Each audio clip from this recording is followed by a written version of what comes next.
Hi, welcome to Sober Banter. We have a special guest, drumroll. And it is Jack. Yeah. So welcome to Sober Banter.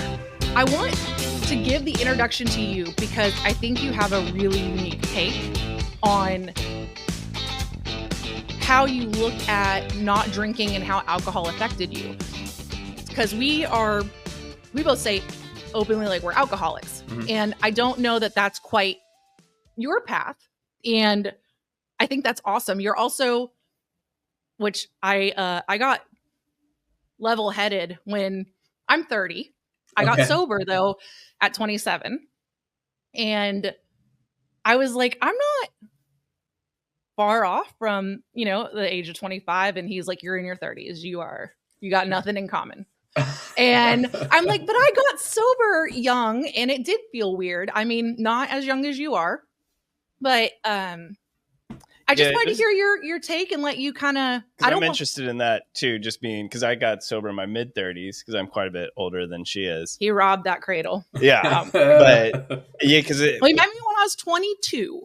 Because there was no way I would have thought to even become sober that was an option or something I'd want to do at your age. So yeah, I'm very interested on how you came about that. Yeah. Like, I know what you sent us, but I don't want to put the wrong words in anyone's mouth. And I think honestly, you're probably the best person to kind of explain it. So take it away. Cool. Yeah. Thank you for having me. I'm Jack. I'm from St. Louis, 25 years old. And so I had, I recently posted this on Instagram, but I came to a realization when I was 24 that I had been drinking, since I was 14 years old. So for 10 years straight, I had been, getting drunk at least on a monthly basis. And then it began, amplified and exponentially grew into more and more frequently as I got older. And so 24 years old, I was in a job that I really did not like, and just was like, okay, well, I'm just going to wait for the weekends and get drunk on the weekends because that's what's going to happen. And then, if there's an event sometime during the week, then maybe one or two, I'll drink 3-4 nights a week around that time, just because it was just my life was so dull in the sense of no trajectory, nothing like that. And so 24 years old, I decided, or all of 2024, I'm going to start, just trying to be a teetotaler, going sober. I didn't really know anything about it or how to go about it. And I had tried before to go and quit out of it, but, there was no incentive for me to really, really stop. And so I just kind of put a parameter in place with one of my friends, like, hey, if I drink at all during this time period, I'll give you $500. And that was enough to really hurt me. Wow. If I were to spend it. So did they drink with you though, or were they sober? They were drinking also. Yeah, they were also drinking. So So did they try to do it with you or no? No, they didn't try to do it with me. I just did it solo throughout the year. And so that was a very Did you ever sobering. have to pay $500? Never had to pay $500. There That's were times. Awesome. Yeah, there you go. There were times where I was just way. about to. Yeah, that's one hell of an incentive to try to keep yourself accountable for sure. Well, yeah, I was gonna say, what happens, like if I did that and then I drank, I would be like, but I don't have $500. Yeah, that's right. That's right. And so what are we gonna do here? And it took and me they'll to, be like, how'd you buy that alcohol? And it's like, well, that doesn't count. And I don't know why that doesn't count, but it never did in my head. Like, it's a necessity. It's like paper towels, Nope. like, obviously we don't think of it that way now, but it used to be that it's ironic when people are like, oh yeah, like you can't afford something yet you have a shit ton of alcohol. It's like priorities. Yeah. So at 24, like, is there a specific, just when you said, okay, I want to put parameters, did you try multiple times before that to kind of lower the drinking? Yeah, because $500 is that seems like your almost final move. Like if nothing's worked before, I got to do something really big to make myself not drinking. So were there other things you tried that just didn't work? Well, I did the $100, but not $5. Yeah, 100%. It was. I don't think I ever put money in place before that, other than just thinking that I could just say, yeah, I can stop this. And then the social pressure. If I wanted to do that, I would have to be alone at all times. I could not go out and see people because when I'm out and socializing, it's just so I want to do it so bad. So yeah, the $500. But first, I had to become like an honest person, which was actually an interesting thing. Not that I never was a super dishonest person, but I had to be the type of person that it would hurt me and cost me more to be lying to someone that I care about and trust than it would to pay them the actual $500. Yeah. And I feel that because I even noticed when I first got sober, when I got drunk, actually when I wasn't drunk, but I was drunk pretty much all the time, I would exaggerate. I was a big like exaggerator. And even in my first year of being sober, I would say something and I'd immediately go, I don't know why I said that. That's not true. And I just felt like I needed something to fit in or to be like, if I didn't have comfort pulled on me, I would be that person like dramatizing everything. And in sobriety, that's not an honest way to live. Yeah. To where the point, I'll apologize and be like, I don't know why I said that. The actual number was like, there was 5 people. I don't know why I said 20. I did it to make it sound more interesting. And I'm just an autopilot liar sometimes. And I don't know. I don't know if that's a trait of an alcoholic yeah, it might be wanting to fit in. Yeah, there's no doubt. I think I've had several friends that have gone through NA, AA, several that have been rehabilitated through prison. And like the theme in all of that is I had to go back. Like I would tell someone a silly little lie and I would have to go back and just be like, hey, I, didn't mean that. And it was so awkward. And like the pain of that being so awkward, going back and telling them. Because they don't think about it. Exactly. And so that is one thing I like to hammer down, especially like when I'm working with someone, is amends are not always they're not always, they're never for really the other person. They're for you, because it does not, that's why when you go to make an amend, it doesn't matter what they respond, because it wasn't for them. It was to clear your conscience, your wrongdoing, and set it straight going forward. Which is why I will make amends with things, because it's like I'm holding on to it. So that's my part. And yeah, I mean, it takes practice. I mean, yeah, I said it's been 3 years, and I mean, I'll catch myself, but do you think I'm as bad as I used to be, or? No, I remember some of these white lies, because I would be joking with people. Like I'd be like, yeah, one day she went fishing and she actually caught 1 fish. But when she'd tell the story, it was she caught 5 fish. And then a week later, when she told the story, a giant fish caught her and then she fought it. That's right. And then was able to escape, throw it back, and then, go away. So like each time it just got more and more ridiculous. But it was weird, because it's like this white lie really doesn't matter at all. Why are we saying? I'm just kind of nodding along, because after a while I just was like, I don't even care to correct her anymore. I'm just going to go with it. But it is, and I do the same thing where, I would just say like, oh, I read that book. That, yeah. But he does not read books. Do no. not. He does not read books. But, there'd be time, or if I halfway read a book, or I'd say I finished it. I mean, just weird stuff like that. It's almost just like filler. It doesn't need to be said, but there's something in us that's like, no, you got to say it to impress them. And I think that's what alcohol and drugs did, is it helped us fill those awkward gaps so we could help fit in or impress the people around us.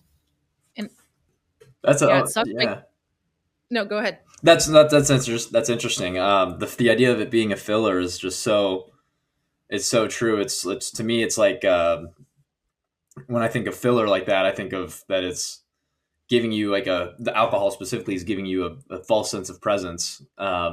To where, like when all of these things, like I could be saying this, or I should say this, or I should say this. When I'm on alcohol, like you're saying, the filler, it's like, oh, I don't even have to think about these things. It just rolls off the tongue, and I'm like in presence almost. Yeah. So I was gonna ask, when you had friends, did you go through like college route? Did you is that kind of where, because at 24, I mean, that's about, you're kind of out of school, unless you're like me. I went restaurant industry after 1 class in college at 18, and I had 3 credits, and now I have like 79, I think. And oh, wow. I'm like, Well, I went, but I just, it always hurt me.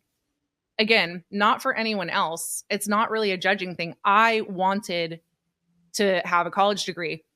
I always felt I should have. I was smart. I was offered scholarships. I fell in love with alcohol and a boy and saw that I could do well in the restaurant industry, moved up very quickly, met the right people, and the rest is kind of a blur. But what was your experience on how it kind of involved in your early 20s? Yeah, I guess, probably contributed, honestly, but I'm a high school graduate. Excuse me. I failed out of college twice, essentially. And so, Yes. He went to Collins College. So he went to 2 Collins colleges.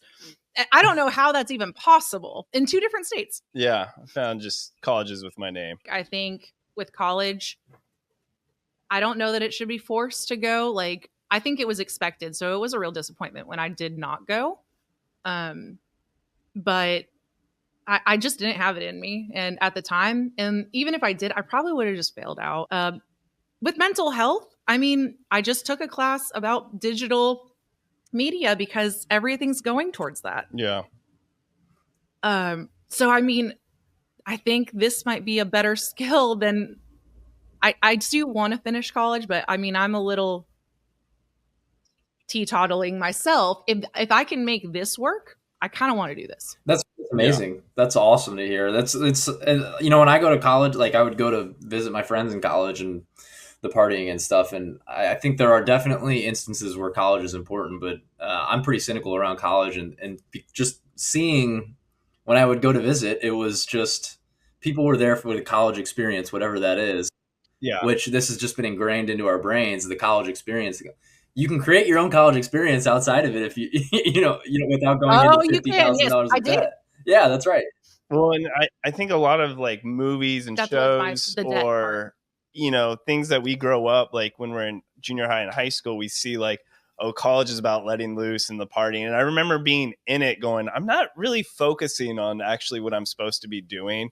And then I would just be like, but that's future Colin's problem. He'll figure it out. He'll figure out how to get a job. And, right now I don't need to worry about, tomorrow's homework assignment. I just need to worry about, how can I turn this $5 in the most amount of alcohol I can? Yeah, that's absolutely right. It's like, and both in alcohol and in being sober and with my business, whatever it is, like I always thought the motivation was going to eventually come. Like when you talk about future Colin's problem, well, the motivation will eventually be there someday. You know? Or you would say, I need this like weed or alcohol to fuel my creative side. And that's what will get me to the finish line. So but then it doesn't. Yeah, but then it doesn't. And then you're like, well, let's just get fucked up instead. Like that sounds like, because I'm already halfway there. So what is with relationships and stuff, are you married, single, in a relationship? How's that working right now? Yeah, single and dating. I've actually how's that going? Well, it's interesting because as far as religious goes, like I would consider myself an agnostic, but I'm pretty deeply embedded in a Christian community, and a lot of them are pretty much sober. So like I'm actually in a community that is also similar in that regard. But before that, awesome. it was like dating was. I was just like, what am I going to do? I don't, dating apps are not the way. I can't go out to the bars to meet people. We met on Tinder. There you go. That's great. I think there are definitely success stories on there. There's no doubt. That was 9 years ago, and it was a different time. Yeah. I think there's the stigma. I'm sure you guys have heard this or said this before of, alcohol is the only drug that people think you have a problem if when you don't do it. Yeah, it's true. Yeah. That's the tagline. Yeah. So yeah, but I mean, if you want to share on it, I'd love to. It's like there's a couple things. I mean, on a practical level, just it's really nice to not have to surround your dates around alcohol. It's surrounding them in around activities where you get to know people a little bit better. What about a bad date though? Because that's when I used to be hammered. Yeah, that's a little. Yeah, I can empathize with that. I do like a layering thing where it's like, okay, we're gonna do 3 different things. We'll drive separate. And then, Oh my God. if the first part doesn't go off, you can say my grandma just, has cataracts or something and I need to go help her. Oh my God. You Have you used that before? I haven't had to use that one specifically, but I'm not against it. What's your worst line that you've used? I don't know, but I like the cataracts one. What's the word? You can't think of the worst thing you've been like, I got to get out of this. To get out of a date or something? Or something. I don't know. I haven't. It's been so long since I've actually dated. Everyone loves him too, so it's really hard. He's friends with the person who he went to high school with, in elementary with, and we hang out with your high school. It's called the high school friend group, and they're still all friends and live in this neighborhood. We moved. It helps when you're still in the neighborhood. So are you still in the neighborhood where you grew up then? Because you said you're kind of in a Christian community. So I grew up in a Catholic community. I am still in that neighborhood, but the Christian community is a little outside of this. But essentially, yes. Do you recovering Catholic? Yeah. Do you think that helps as far as staying sober? Since you said they're not real big drinkers anyway. There's no doubt about it. Yeah, there's no doubt about it. I mean, like 100, bar none, 100%. It's just I don't have the desire to do it around them, and the quality of conversation for me is just better with these people when we're sober anyway. So I was getting into that cycle of like we'd go to the bar and it was exciting and you're like, oh, what's going to happen next? Let's stay out till 3 and who knows what's going to happen. And then after enough times, I've just started like, okay, well, we know what's going to happen now. The novelty of this is gone. Yeah. Your bars stay open later because they close at 2. I forgot about in Texas. Okay. So I think it's 4 in Illinois, and is it 3 where you are? Yeah, we have some. It was 5 in Chicago, right? Because we stayed at a bar till I think 5 a.m. Oh, so maybe it was 4. We've got some that are 1 o'clock and 3 o'clock, or kind of. There's some that are 3, and some that are 1, and then. Well, you did say, I know in your bio, and you said this earlier, that you started drinking at 14, and then you came from, like you said, Christian or Catholic, really upbringing family. And I think that's one of the things, because you and I are polar opposite on this, is just our upbringing and how alcohol doesn't really pick or choose. Same with drugs in general, or a lot of addictions. If it grabs a hold of you, it's not because of the demographic you're in or your family or your upbringing. It just, for whatever reason, but you saying, you're 14 is when you started drinking. So was it a secretive drinking school, or how did you keep that under wraps? Because was that the start of it just progressing to where it got to where you're 23 and say, I got to try to quit this for a year for professional reasons? Yeah, it was definitely secretive. I mean, my parents, I hid it from them for the most part, and then there were some instances where I came home, would throw up, and then, obviously they knew what was going on. But they never really, they were very careful around disciplining me around that kind of stuff. They never really grounded me or anything like that. It was more of just like a serious conversation of, hey, what are you doing and what's going on here? You're just not being safe. But and it just it was a social thing. It progressed from there. Where it was like, okay, like I was the kid that could get alcohol for the other kids because I had an older sister that would get it for me. Or pull the hey mister or whatever. But so that it just gave me a sense of importance that.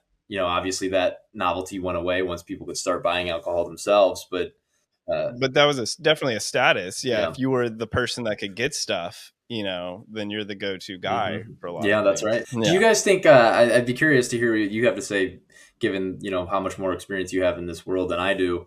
In this world, not in the sense of drinking. I'm just talking. You even didn't put the song. I'll change them. Look, I can fit in. I'm millennial. I'm so cool. With her, she was trying not to wear ankle socks. I called my sister, who's 27, and I'm like, "What are the?" Oh Lord, I only do ankle. I don't do the tall socks ever. That is like high school level stuff.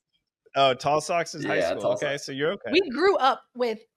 I would fold my socks to make sure they didn't show. If I had higher socks, you fold them halfway and hide it in your shoe, because it was like the opposite of in the Middle Age, they're like, oh, you're wearing like a low sock or whatever. They can see skin on your knee or whatever. Yeah. And now I'm like, there are no socks. I want you to think I'm not wearing socks, but I am. That's right. I respect that. What was your question that we could give you? Because we have more life experience. Oh my God. He does. He's 10 years older than you. He could give you, I'm we're the same. No, I'm kidding.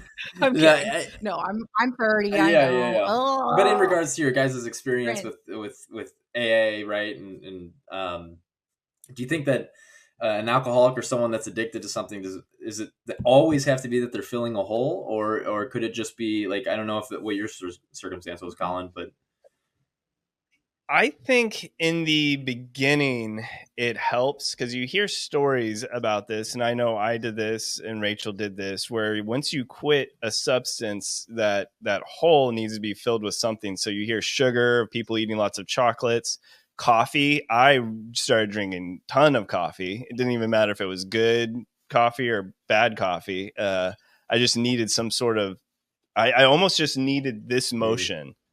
Because, and I even think people who quit cigarettes, they'll have toothpicks in their mouth a lot of time because they just need something to kind of simulate, a cigarette, in their mouth or something like that.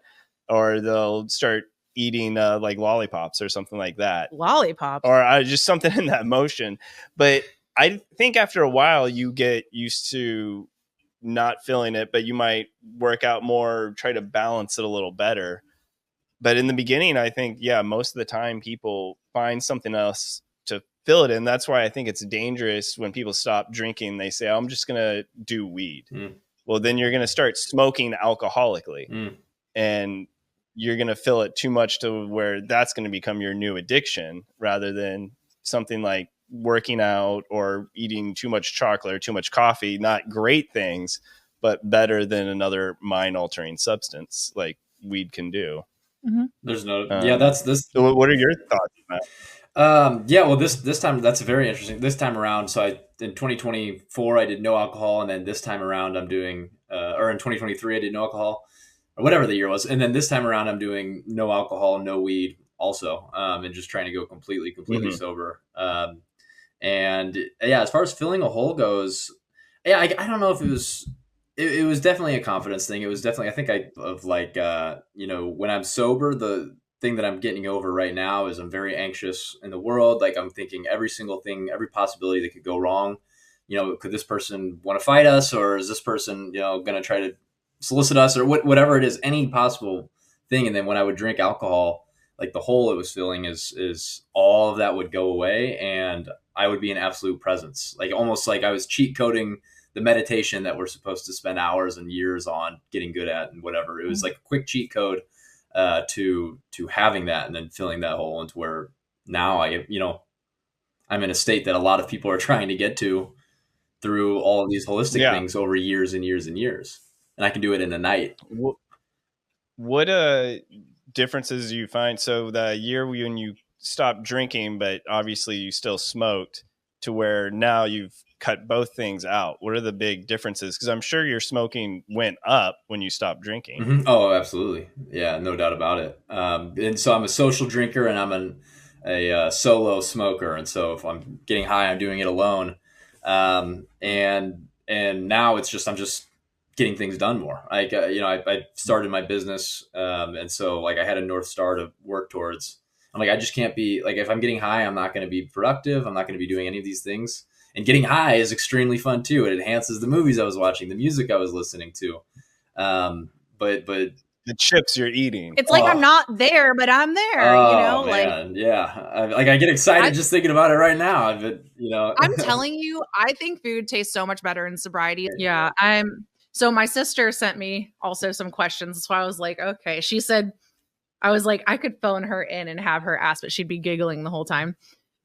She wants to know, my sister. So she also like participates in a church community. She said, what's your biggest guilty pleasure besides alcohol? Obviously. I was like, oh my God. And then she wants to know, do you put that you're sober on your Tinder or Bubble or whatever the thing is now? Is it like a first date thing or a third date thing, or okay, I'm done? Oh, that's interesting. I'll start with the second question first. Like I'm upfront right off the bat. I'm sober. I wasn't per se an alcoholic, but I'm sober, and I just think it's important to get, set the expectations for what the relationship is going to look like from the very beginning. Because if 3 dates in, the person I'm dating, she discovers that 3 dates in, she's disappointed by it, then, Yeah. I mean, I know we had talked about, well, it's not even talked. I think more, I didn't know that we were going to stay together. And I've said that multiple times, like on the podcast, because at first he didn't know that he quite had a problem. And I mean, it was hard. Our recovery lifestyles, I mean, obviously no alcohol home, but the ways we went about it were very different till probably about a year and a half. Mm-hmm. And then we've kind of been equally, but we needed to get our own foundation. So we kind of were like very separate in our own little recovery things or items, and very now together. But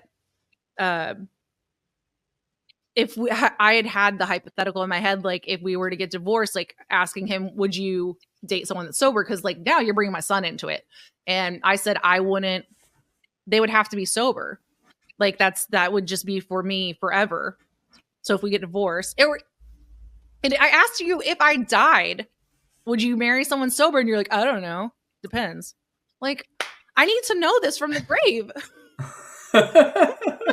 Yeah, I don't think about questions like that. Like what happens. So it's just So you're going to have Evan live with someone who's not sober? Well, we'll get there when we get there. It's one of those. Yeah, I don't think too far ahead about someone else's demise, what I would do. But I need to know. Yeah. Like, but that is interesting, yeah. How you put it up front in your bio that you are sober, because you would have to go that route. What was the other question? Well, you said you're like, well, there are people that in AA, like they'll date someone outside the program and they'll have like one or two and it doesn't really bother. I said, for me, while it doesn't bother me, I'd rather have the commonality. I don't want to have to smell alcohol in someone's breath. I don't want to have to, I don't know. It's not my lifestyle anymore. Like, well, yeah. Do you have a preference, Jack? I mean, do you? Yeah. Would you kiss someone after they're like drinking a glass of wine at dinner? Like I think that I don't want to do that. I wouldn't want to do it. Yeah. Or are you looking for someone that's just as sober as you, or or who knows? After, do you plan to stay sober for the rest of your life? Hey, you don't know that. Everything's one day at a time. You should never ask someone, because no one can answer that question. Okay. So I could never answer the question you gave me. This was a hypothetical. I turned it around. Lawyer. That's a great hypothetical. I don't see myself, per se being sober the rest of my life, but like Rachel's saying, you never know. Could just be the right thing. But first of all, I would definitely kiss a girl that just had some wine. I think that's totally down for that. Okay. All right, we'll put that in the promo. Yeah, that's right. It's more about the lifestyle thing to me. Like if we're going out and she has a glass of wine at dinner or even two, that's great. I'm not here to be against that or not be around that. But if she's going out and getting blasted until 3 a.m. and at the bars, that's a lifestyle position that I'm just not interested. You don't want to be carrying her home. No. I don't want to be going out to the bars at all in the first place. I mean, it's just I don't even want to go out there. For 9 times out of 10. So. Lifestyle before actual alcohol involved or not.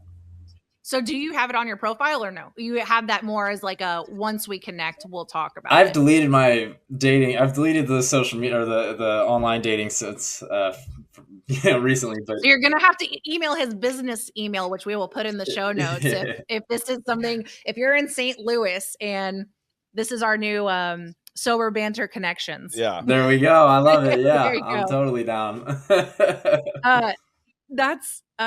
So yeah, you're just kind of living, and you work with the youth group. Do you go to AA meetings or no? No, I don't.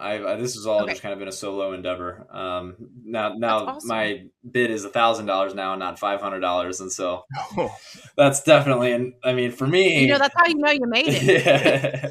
Like right now I would be like, we moved up. We up. Yeah. I'll tell you what, there's no way I'm paying that. So no way. Yeah. Well, I guess you have an expiration date that you're like, you reset it and reevaluate yourself. Yeah, that's right. That's exactly right. So like the last one that I I've started drinking as much as I wanted to, and then I was just like, this is too much. I'm trying to build something here. So then I switched it over to once a month for $100, and then I found myself being willing to pay the $100, and so it's just like, you know what? Let's just go back to it. Let's just go back all in.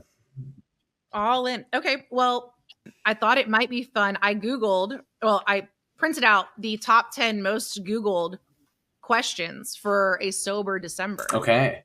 Like a holiday. You want me to read a few? Yeah. We'll just see what. So, how do you avoid triggers, or staying away from people, places, or situations that remind you, or you're around people that are drinking heavily, like at the family? Yeah, this is not. I do not suggest other people do it this way, and this is definitely not healthy. But it's definitely like in my mindset, it's like, oh, well, I can do this, and you guys can't. Like if you want to, you're trying to shame me into drinking or whatever it is. Like you can't do it. So it's a pride thing. So did you lose any friends when you quit drinking, or did you still see or hang out with the same people? There's no doubt I lost friends. I mean, absolutely. I figured out who was just a drinking buddy and who was a friend. And I had one of my closest friends from that I've known for years and years and years. Like we definitely lost a lot of contact, and we've since kind of worked through that and, really opened up to each other about it.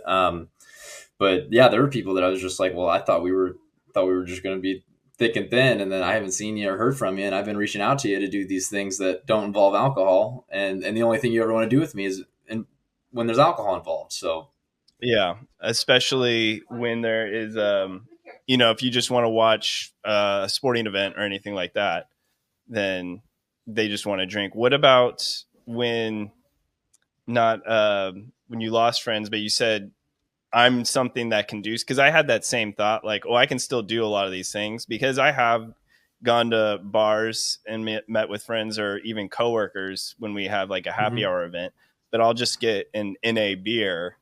And now I haven't told anyone I'm drinking an NA beer. No one that I actually work with knows that I'm 3 years sober, just because I haven't started that dialogue with them. And have you had any NA beers or have done anything like that when you do go out with friends with bars? Yeah, it's mostly, like for me, it's just it was a reframing of like, how can I be as healthy as possible? Like, I was talking to someone yesterday of, when you're healthy, being sober feels great, but when you're not healthy, being sober sucks. I just drink water when I'm out. I want to be filling my body up with as many healthy things as possible, and water is one of those. Like Topo Chicos or cool. What's the other one? Liquid Death. Liquid Death, yeah. So my uncle, he actually started an NA brand.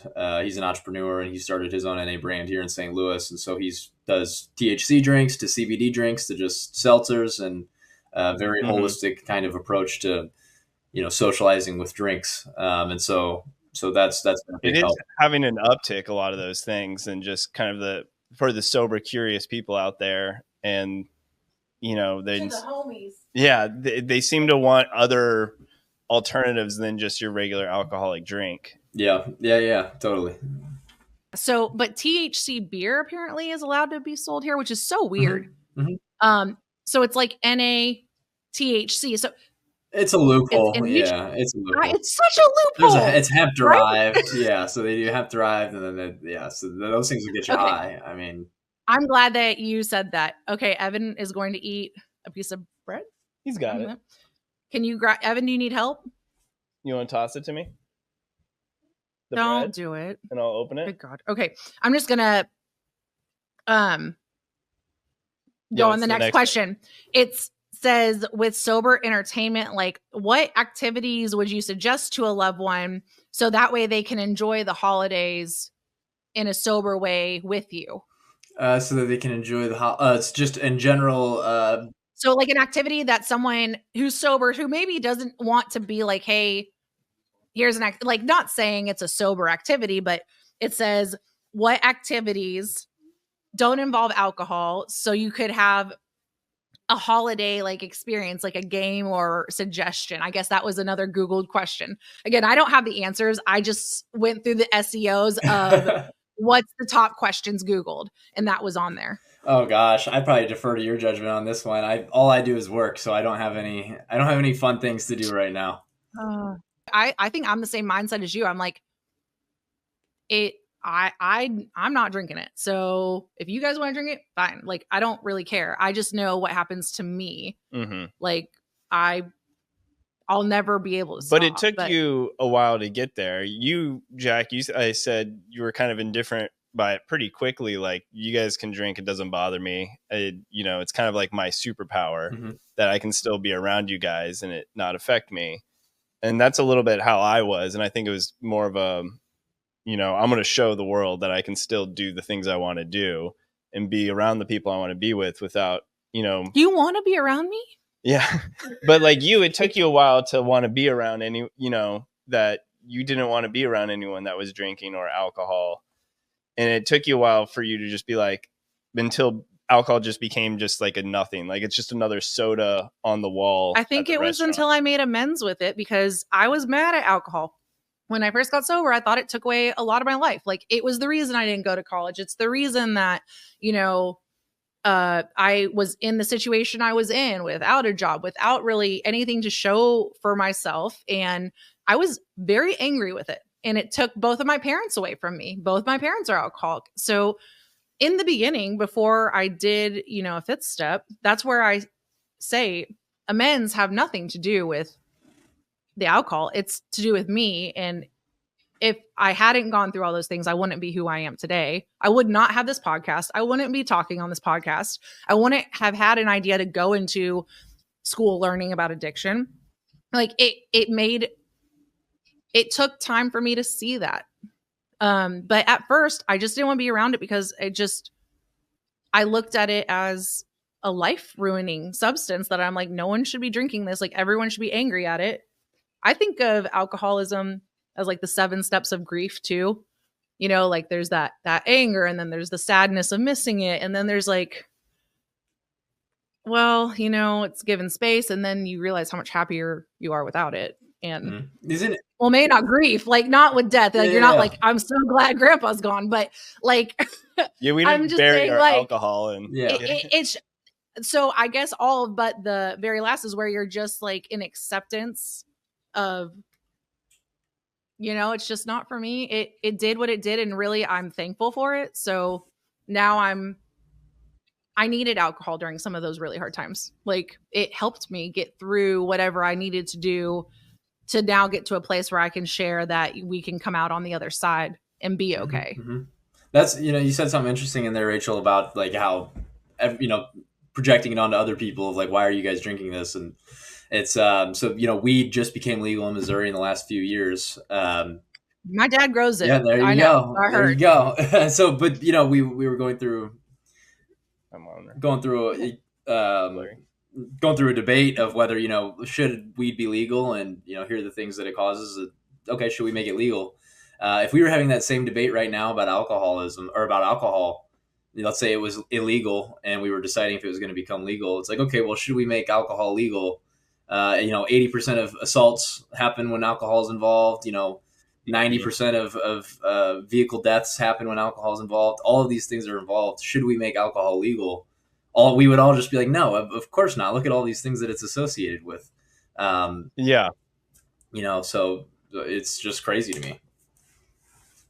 And that's always like the point also, when people are okay with people driving and weed, because I feel like that's a really touchy topic about driving while under the influence of, I think it's worse to drive. Like, I don't know. I guess they're both bad, but I think if you had your child or your mom or someone you loved get in a car accident and it was caused by someone who was high, would it change your stance? Would you then be like, oh, it's not that bad. It doesn't influence me that much. It doesn't take me out. Like it slowens your reaction time. Yeah. I think who was the comedian? Was it George Carlin who did like people driving super slow. Like he's like, you know, on alcohol, people will like go super fast and be reckless, but with weed, it's more really slow. Oh, you're gonna sit at the stop sign staring and laughing for 10 minutes, and I'm like, be equally as bad, dude. Oh, yeah. That's why the THC beers seem interesting to me, because it's like you're going to a place to drink, get high while you drink. I had to be careful. I definitely could not drive on those. Like I get locked in. Kombucha.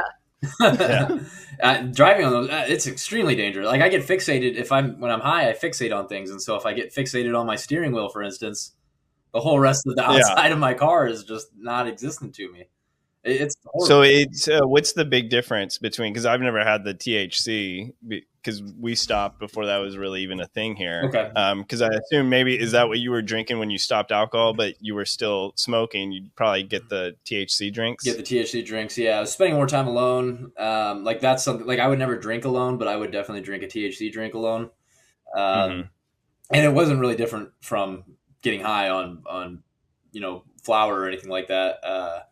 It was yeah. I mean, but you would still drink it alone. Like you wouldn't go out, like meet with your buddies at a brewery or anything and just choose that. Yeah, no, I would end up just isolating myself more so than anything. Interesting. So yeah, that's because then it's like no matter what the marijuana product is, you still have the same way of consuming it, which is kind of by yourself, alone with your thoughts. And like you said earlier, it's still that motion, right? It fills that void. Yep. So, how did you get into starting your podcast company too? Like, how did that just kind of stumble upon? Because now you're like really kind of into it, right? You said that you're kind of not only have been on the other side, but helping run others, correct? Yeah, that's right. How's the experience? It's been great. I started it a couple years ago. I was working for a promotional products company in sales. So I was selling pens and koozies to corporate. And I was like, okay, this is terrible.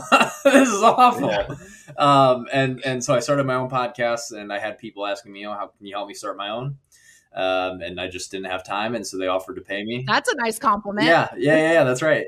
So they offered to pay me. And I think right after I realized there was a way to make money on this, I put my 2 weeks in like the next day, or maybe a week later, put the 2 weeks in as soon as I could, and gave myself 3 months to live off of money, and started trying to build a business around it. And so I started picking up people and helping them with their podcasts and so on and so forth. And like, I'm obsessed with it, and it's a North Star that has given me something to work towards, and it's made it so much easier to cut out every bad thing in my life, any negative foods, any alcohol, anything. Like, it's having a North Star has just been.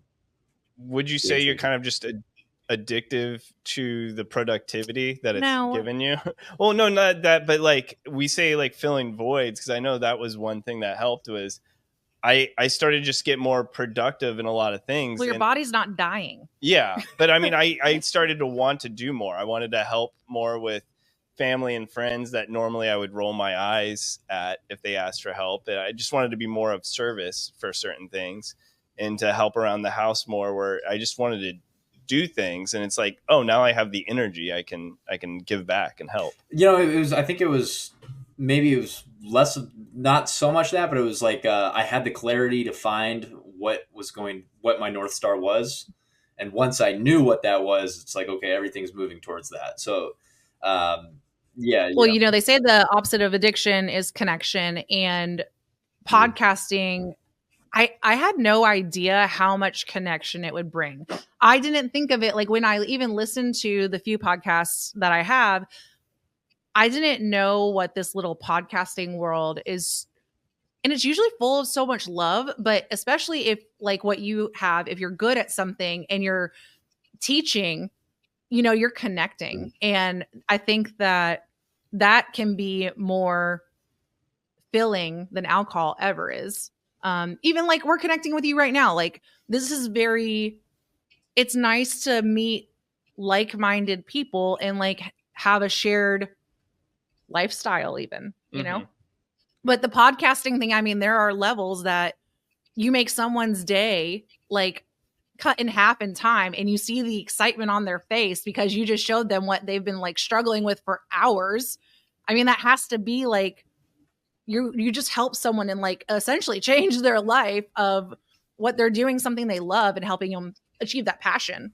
Yeah, Right? Or there's no doubt. There's no Is it- doubt about it. It's so fulfilling just having, just long form conversation is like we see it dying with the TikTok and the shorts and these things that are getting put out and our attention spans are being shot. To see that rapport being built, and it's like, we have an idea, you guys have an idea, I have an idea, and we're figuring it out together over the course of an hour or whatever, however long it is, and then now the audience is figuring that out with us. It's a really beautiful experience. I can totally agree. And I think at bars too, my conversations were very non-fulfilling, very short, very generic. Like I feel like the ticket drop of generic, but I've just, even interning at the podcast, even though it was sports, like the amount of people and love connection of just loving the podcast, doing remotes, reading the emails. And my therapist is like, go do your own about being sober. Like you're really passionate about it.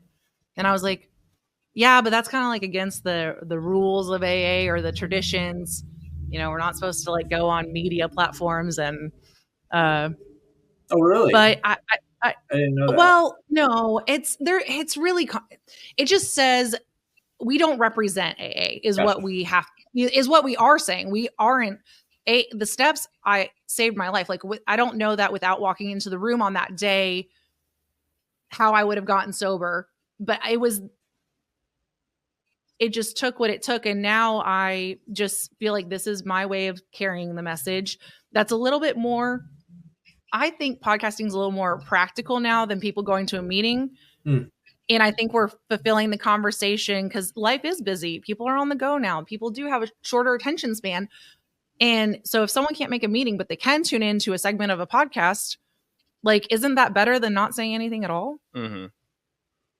Like that was my feel. I know I just felt I had this calling. Like, I know how to podcast now. I know how to run. I know how to set up. And I was left with, what do I do now? And so I got suggested, start your own. And now I'm like, again, it's my connection. It's the feel good. I'm having the horror of the last 24 hours, though, that my Spotify and Substack link got broken and it won't unsync. So I'm having to transfer everything to a new... I just had to restart because the RSS link broke and no one can figure out how to fix it. And so I'm going through a nightmare on it right now. But, this is, and Colin doesn't do any of the podcasting back stuff. But there's never been a time I wanted to drink over it. And I've learned a lot over the last 12 hours. I'll tell you that. But like, especially with keeping organized, and it's just a different way of living life. And even before we came on here, I literally had to do like a quick prayer meditation of like, just give me the words I need to say, listen to the message I need to hear, and like, give my attention here. Cause I think in the day and age we are in, it's hard to like sit down and give attention sometimes. Well, I just made me think of a question for you, Jack, since you're, kind of newly sober with this great new podcast and business, and young. What do you do as an outlet right now? And since you're in your mid 20s and sober from everything, deleted all dating apps. So yeah, I mean, so what's your outlet when you do have free time? Because believe me, I do know, watching my wife, how time suck a podcast can be in helping people, start one. The time goes somewhere. Yeah. So wait, are you living alone or roommates or? I've got a roommate right now. Yep. Okay. So I was going to say, I feel like that must make in the connection of having a roommate. I wish I would have been or tried having one sober, like, cause I think drinking, the only roommate I did have, it really interfered with lots of drinking, lots of smoking. And I don't know that we had conversations, but it was usually drunk on the patio, and I don't remember any of it. They were not meaningful, like I think that would be such a cool experience to have. Yeah. So yeah. I think that's awesome. So because I think if I were sober, like I think roommates in my head used to be a nightmare. But in sobriety, I don't think it would be, because like I know how to respect and communicate better now. I didn't know how to do that back then. Yeah, I was very selfish. yeah, 100%. That's, I think that the danger of a roommate is like, or at least when I found myself resenting people or getting mad at people, I had to do a lot of reflection on this and realize that, I'm not getting mad at the little thing that they're doing, or I'm getting mad at myself for not articulating it to them, right? Or articulating it clearly. And that was being projected onto them in a very unfair way. And so that's our pillow talk. Yeah. Yeah, that's right. Yeah, seriously. That's right. Like, I'm like, yeah, it wasn't really you. It was, I was really struggling with. Yeah.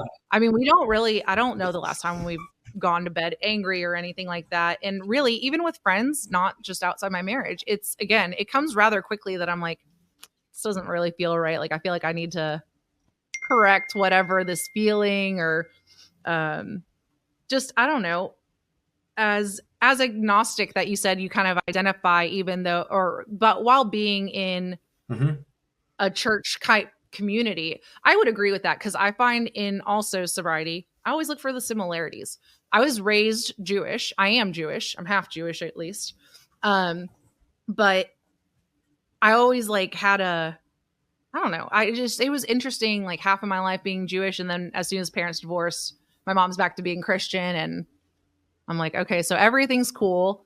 I just know there's something bigger than me. I just don't label it. I think that's pretty much what agnostic is.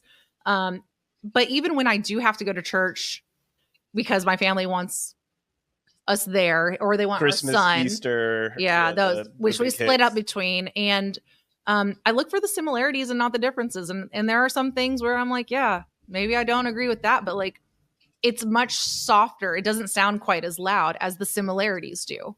Yeah, that's right. Is that kind of how your youth group, or how old are the people that you're working with in your group?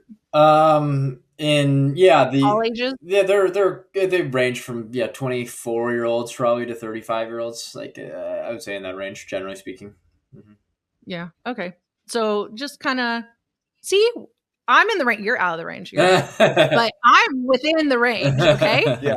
And but the Christmas thing, for instance, I guess I'm just used to being the black sheep to some degree, or being the outlier, and I'll be the agnostic in the Christian community and be open about it. And, people are going to pressure me and do all these things, not in a bad way, obviously, but I'm just used to it. I think it would be useful for people that are trying to, be sober and be in an environment where there is alcohol, of being able, putting yourself in different situations outside of just the alcohol realm of where are you the outlier, where are you unique in your own beliefs, and have that correlate over to being in a situation with alcohol.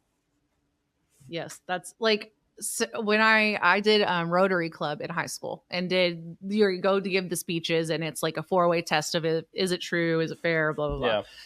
And I did mine on religion, because I'm just I always saw people fighting over it, and I didn't understand. And I used the comparison of comparing religion to ice cream. And do you get offended when someone else says they like vanilla and you like chocolate? No, because you're pretty confident that you like chocolate, and you liking chocolate has nothing to do with them liking vanilla.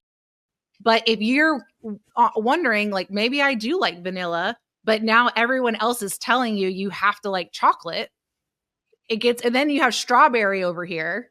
And I gave the comparison, and I ended with, try each of them, and whichever one resonates with you. And it doesn't matter whatever flavor anyone else is doing. So I think when people start getting in tense situations about religion, it's really that they're struggling with it internally. And then now I'm saying the, sick man's prayer, where I'm I hope that you figure it out, because you're not going to get me off mine. It doesn't bother me saying I am Jewish. That's how I was raised. I agree with that. I agree with a lot of what they say. There's things I don't agree with, but it's not because of anyone. It's because what I feel aligned with. So I think your alignment's great. It has nothing to do with mine. I don't get upset about it. I can listen to it without correcting it, because it's not mine. Yeah. But people don't quite understand that especially being raised in like a heavy, what are you supposed to do when your parents tell you can only have chocolate ice cream? Yeah. Seriously, but like that's like the Catholic, and you're looking at everyone else and you're like, but I kind of want to try the others. And they're like, no, it's forbidden. And it's not, there should be no problem. If you're confident in your religion, in your beliefs, testing something out won't bother you. That's right. Mm-hmm. Yeah, that's exactly right. It won't. And I wish I could find that because that was where I won on my scholarships. I gave that speech and I'm in Texas. Okay. Like I'm looking at the most church going Rotary. I'm at a country club looking at these people in the eye, telling them we are in the Bible Belt. I'd say as an earlier question too, that I've thought about, I don't think I had a choice because I was pretty hard. Like I wasn't going to grow up like my parents. The minute I had a drink and I didn't even make the connection, it gave me just such an elusive feeling. I wanted to do that again. Like it really made things feel better. Had I not taken a sip of alcohol ever, I don't know. But I know the minute I had my first drink, it was over. There was it was going to progress the way it was going to progress until I surrendered it. That's my belief anyway. I believe I have an allergy to it, that after you gave me that first drink, if the fire wasn't fed, it was eventually going to come. Yeah. So that's the allergy of the body, in my belief. It's a great book title. Is that a book title? The Allergy of the Body? That would be a killer allergy. Well, I mean, that's in the big book. It's a malady of the body, I think, in the spirituality, whatever. I don't know. Is there a way? I'm going to put I think you sent me your website link because if anyone wants to get a hold of you, and maybe are you local? How do people get a hold of you if they're like, hey, I have a podcast, I kind of want some help? Yeah. Do you do virtual? Yeah, I do remote. I've got people in Canada. I've got them all over. So I do local. Oh, that's awesome. Yeah. So you've had people reach out. Okay. No, I know you have and you have your sign on and you have a LinkedIn. Is that like your best place to get in contact? Instagram is the best place. Or your website. Instagram or LinkedIn are the two best places. Yeah. So the website's under construction. That's a fun puzzle that I'm working on myself. Hey, yeah, me too. So getting that fixed up. Yeah. LinkedIn or Instagram is definitely a good place to hit me up. On your podcast. So because you talk about long form conversation. So what is like a quick preview of your podcast or what you like to talk about, either out loud or to your guests or listeners? Yeah, that's the kind of my main three pillars are, you guys kind of inspired me to get into the sobriety realm too, or living sober minded, maybe not just with alcohol, but just a sober purview on the world. But sobriety, philosophy, religion, and there's one more thing in there that I'm blanking on. But yeah, those are in general. Well, like I think you also connection with other people and like building conversation. Communication is a big one for me too. Yeah. Because you tapped on it earlier. Just our mindset has just gotten so quick that we've lost the ability to, stretch out a conversation and get to the meat of it because we need everything in 10-second, 30-second doses. And they're kind of saying, so I went to Adobe Max this year, which I learned quite a bit on the media side. Actually, it's now switching. It's going to 3 minutes, which is why YouTube went to 3-minute stories. Okay. But then it's also going shorter because I guess the next generation, like people who are in high school right now, I don't know what the label is. They use the notes on Instagram. That's apparently like the most popular way to communicate is to read that little bubble note. Interesting. Well, is there anything else you'd like to, I think, wrap up? And I apologize. We started a little bit late, so we're taking a little more of your time. So anything you'd like to promote about yourself or to follow you along? Yeah, I mean, my Instagram is Jack Millikan, Jack period Millikan, and then that's just where I'll have it on the show. That's great. But yeah, this has been awesome. Down there. Take a peek down there. But this has been awesome. Right, I'm really glad to have met you guys, and I love what you're doing. So just glad to be a part of it. Yeah. Come back if you after your next check-in and you're up to $2,000. Come back on and let us know how it's going. And give us an update. Don't be a stranger. The next time you do your check-in for your next go around, let us know how it's going. Good deal. Yeah. Sounds great. Awesome. Well, thank you for coming on Sober Banter. Thank you for anyone listening. Thank you, Mom, for listening. All the moms out there. All the moms. I'm sure my mom will listen to this one too. So there you go. Jack's mom, you're the best. Like, everyone's awesome. Well, I'm going to go ahead and sign off and Bye. bye.